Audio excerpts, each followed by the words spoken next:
Okay, so I had like another revelation. I was making a video about the pineal gland. Oh, actually, I don't even think I said pineal gland. But I was talking about the third eye. And it's like the pineal gland, or at least that's what I imagine. And I feel like the first picture I receive in that is like, you got like the back of the brain here. Occipital lobe. No. Is it that? Well, it's something back here, right? And I feel like there's something that unlocks like the instinctual basic, the base of everything. And it's like, I feel as if it sends to like your third eye, which is like, I imagine to be your pineal gland. And I think there's like something like dimethyltryptamine in it. I mean, it's like whatever, it's like stress, right?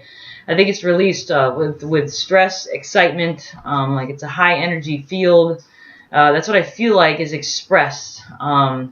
It's like, you know, people talk about near-death experiences and they see like a lot of light, something like that, and they have like a wild and crazy experience. And some people come back from that and they're like, whoa, you know, I had this crazy experience, and my mom talked about that, about like, you know, seeing shadows or seeing white or seeing, you know, this and that, or talking to somebody and like actually talking to God. And she was like, you know, I need to stay and take care of my child.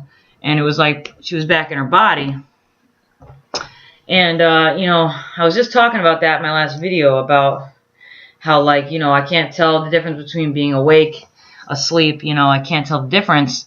And it's sort of like this huge philosophical question that's been around for a long time, and I'm not sure if there is a difference. So I was really concentrated on that, or I am really concentrated on that question and that reality. And so I decided to go outside, smoke a cigarette, see what you know, the Akashic records, just see what nature has to say about it. So I'm outside, it's snowing. I mean, it's like maybe like that much snow on the ground, something like that. So it was snow, you know, at first it started a little flurry, then it was like snowing real hard, and then it was like kind of this hail, and now it's like more of a rainy, like it feels colder outside, but it feels more like evaporation. It feels like more evaporation. So it seems colder, but it's really just like evaporation. I don't know what that has to do with it, but it was like I was looking around and I saw like white in the sky.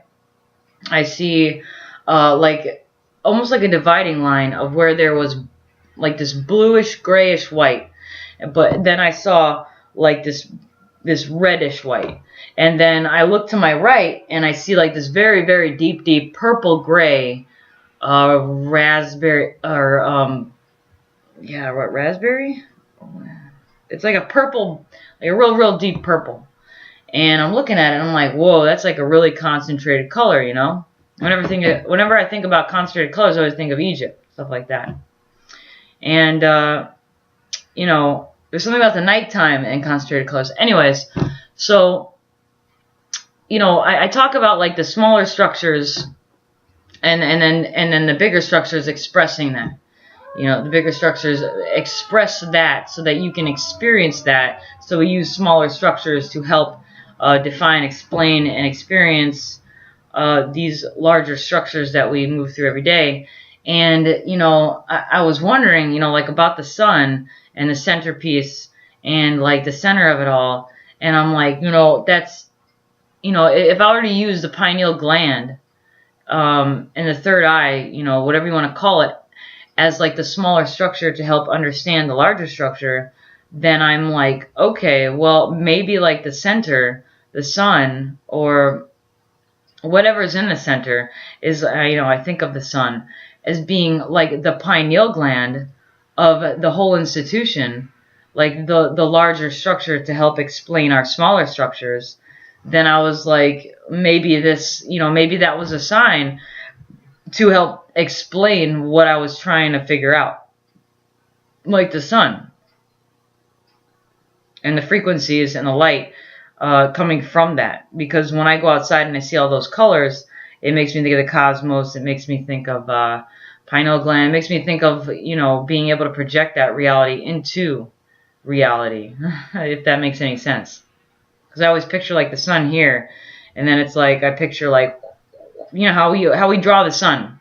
You know what I mean? It's like a circle and then like lines, you know what I mean? But it's like if I take that and I make that a 3D picture, it's like, you know, now we've got these different dimensions that I imagine in a 3D world. And the sun being the center, your pineal gland unlocking those dimensions, even if just for a split second. I mean, we got to imagine that, you know, that our eyesights are seeing because our brain is unlocking that. You know what I mean? So I guess I just wanted to share that experience because I think that might explain the larger structure and how to better understand that. Just a thought. All right. Thanks for watching.